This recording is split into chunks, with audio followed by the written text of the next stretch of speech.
Peace, peace, and love. It's your brother again. This is Trust 2. Let's continue from the previous clip. Um, I wasn't really going to do a part 2, but when I said the Masons thing, it's like I didn't want to think that you have to really go through above and beyond, you know. But because even family has to prove trust, especially when you're young. Um,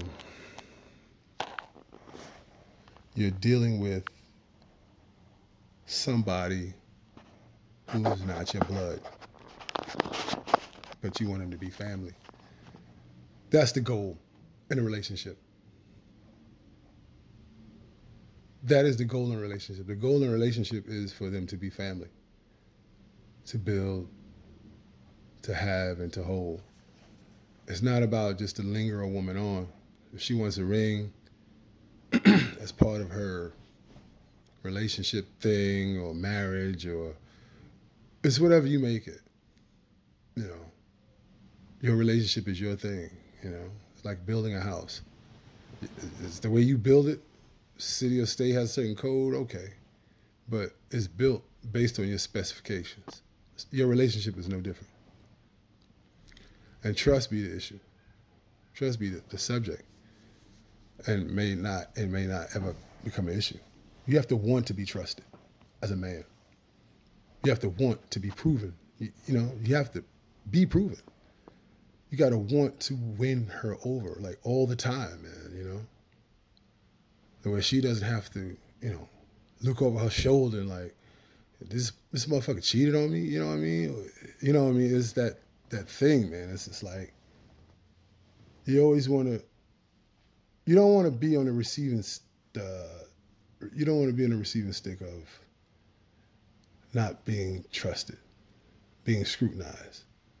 You know, like when you walk into a Korean store or you walk into an old Southern store, like back in the '60s and '70s and stuff, like someplace like Greenville, South Carolina. And you go into these stores in the '70s and they just look at you like, you need help with this? Is you gonna buy something?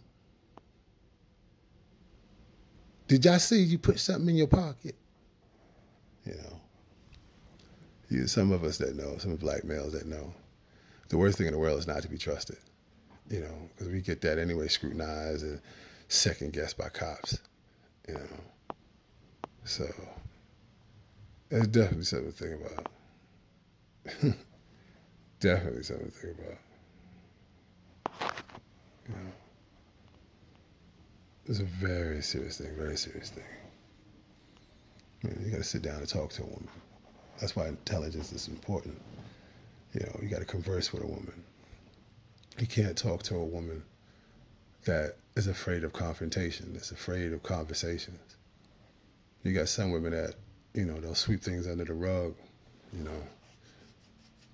They'll do it and they only speak from a perspective of being in a not feeling well or being in a bad place. That's where they'll speak instead of speaking before you're in a bad place, so the bad place can be avoided. You know, depending on how you feel, and you can't live in your feelings. You know, everybody don't feel good every day. I understand, but that's another reason all the while that you can't live in your feelings. You must live in the day. You must live in the now. You must live and understand that people are people, and we're going to deal with each other. We're going to be the best if we can, as far as dealing with each other. You know, because the goal is to live of and for and by each other. You know, and in your thought process has to be for your people. Have an African mindset. Dr. York used to say, "Think Nubian." That's think African. And you approach as a black male. You're supposed to approach things from a critical, objective, and logical perspective. And on top of having right knowledge, right wisdom, and right understanding, which is evidence, experience, and reasons. You keep these in mind and it'll help you deal with all the craziness, man. There's a lot of craziness out here around us. A lot of it's a distraction from actually be in a relationship. Because when you don't know what kind of woman to choose, you'll choose anything. You don't know. And if you don't know, you can't do. And if you can't do, you suffer. You suffer a lot because you don't know. Yeah, our people suffer for the lack of knowledge. And our people are destroyed by it. Yeah. Yeah, you gotta always care. Can't front.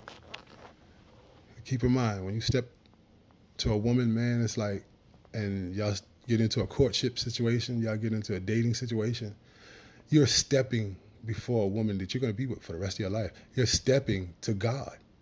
She's your reflection. That's the whole point of her shining your light, and you reflecting her energy too. Y'all feed off each other and y'all help each other. That's healing. Even before you hurt. Every time you do good things, man, you do good things for her, helps you and helps her heal from before, because you're always, like, based on white supremacy about the bullshit that we're going through, you're helping her heal from before when someone else hurt her. So you're just starting out. You didn't do anything, but you still have to keep up. You have to be consistent. You have to be consistent in what you do. You have to be consistent in what you say and how you treat her. I speak to the brothers, man, because the brothers are like the special ed students of the fucking world, myself included at times. That's why throughout all the holy books, most of them, oh my fucking God, like the Bible and the Holy Quran, the Most High, the angel, the God Allah, Anu, Alion, what he's done, he's sent beings to help other beings. These are beings that came from heaven. From the essence, and he's sending you so that you can understand, like, hey, this is how you have to be on the planet Earth. There's a few women that got visits from angels, but the majority of them was men. You never heard of a woman angel coming down to you. You can't just treat her any kind of way and then, like, expect, like, good shit. You got to be consistent from day one, man. I know it's hard. I know it's a lot of bullshit that goes down. But, when you step to a woman, you get into a relationship with her, you get into a dating situation, which is actually a courtship situation. You're helping her heal. You're helping her, like, get the bullshit out of what another guy did. Until you get to the thing where she's comfortable with you, and, then your shit come out. But your shit don't come out like how the other guy's shit came out.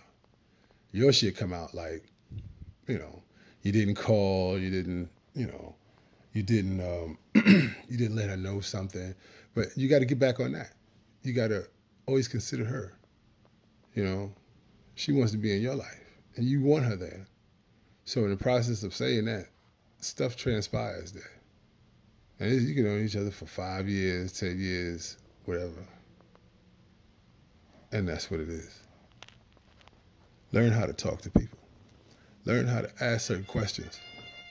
Learn how to ask certain questions. Learn how to feel her. Learn how to cater to her needs. Learn how to treat her very good, spoil her, take care of her so she can take care of you. Let it flow freely. Let it be free and let it flow. And it'd be one of the most beautiful things ever if you can do that. It'd be the most beautiful thing ever, man, is you got a good woman that she wants to service you. She wants to serve you. She wants to honor you. And you, what? And you want to serve her? You want to honor her? You want to service her too? Reciprocity, that's the cornerstone. Reciprocity.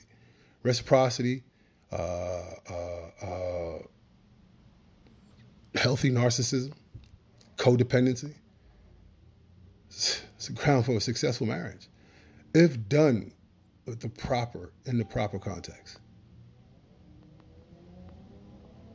Before you love her, care about her. And before you care about anybody, care about yourself and love yourself. But when you have a woman in your life, care about her. Show it. Don't be afraid. Leave that street shit alone. That street shit ain't gonna do nothing but get you killed. Trust is serious. It means everything when it comes to a woman. And when a woman comes into your life, you want her to be family for the rest of your life. Learn how to choose. Learn to understand right knowledge, right wisdom, right understanding that leads to right behavior. Think critically, think objectively, and think logically. Peace and love, fam.